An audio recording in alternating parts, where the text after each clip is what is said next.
జనరల్గా ఏంటంటే ప్రెగ్నెంట్ లేడీస్లో మేము జనరల్గా అడ్వైస్ చేస్తూ ఉంటాం. ఎందుకంటే ప్రెగ్నెంట్ లేడీస్లో ఈ ఎక్స్రేస్ అలాంటివి చేయడానికి అది అంత వాళ్ళకి ఆరోగ్యంగా అంత మంచిది కాదు. ఈ అల్ట్రాసౌండ్ అనేది శబ్ద తరంగాలతో మనకి ఆ యొక్క ఇమేజెస్ మనకు వస్తూ ఉంటాయి. దాన్ని మేము సోనోగ్రఫీ అని కూడా అంటూ ఉంటాము.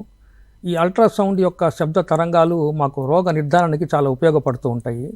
ముఖ్యంగా ఈ యొక్క అబ్డమెన్లో కనుక వాళ్ళకి ఏదైనా నొప్పి ఉన్నా, లేకపోతే ఏదైనా లోపల స్వెల్లింగ్ ఉందని ఒక డాక్టర్కి ఏదైనా అనుమానం వచ్చినా మేము అల్ట్రాసౌండ్ స్కాన్ జనరల్గా ప్రిస్క్రైబ్ చేస్తూ ఉంటాము. ఈ అల్ట్రాసౌండ్ స్కాన్ ద్వారా మాకు తెలిసేది ఏంటంటే ఒక స్టమక్ అంటే జీర్ణకోశం సంబంధించినవి, అట్లాగే లివరు, తర్వాత గాల్ బ్లాడరు, బైల్ డక్ట్, తర్వాత ప్యాన్క్రియాస్ ఇవన్నీ ఎలా ఉన్నాయి, తర్వాత ప్రాస్టేట్ గ్లాండ్, అలాగే స్త్రీలలో అయితే అండాశయం ఎలా ఉంది, తర్వాత వాళ్ళ యూట్రస్ గర్భసంచి ఎలా ఉంది, ఇవన్నీ యొక్క నిర్ధారణ మాకు అల్ట్రాసౌండ్ స్కాన్ ద్వారా మాకు తెలుస్తూ ఉంటుంది.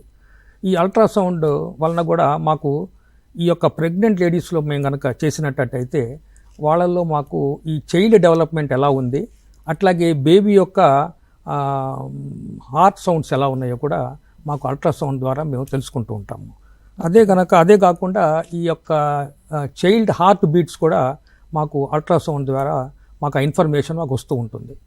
ఈ అల్ట్రాసౌండ్ ఈ శబ్ద తరంగాలు ఎప్పుడైతే ఈ మానవ శరీరం ప్రవేశింపజేస్తామో దానివల్ల మాకు కొన్ని ఇమేజెస్ ఫామ్ అవుతూ ఉంటాయి అన్నమాట మానిటర్లో.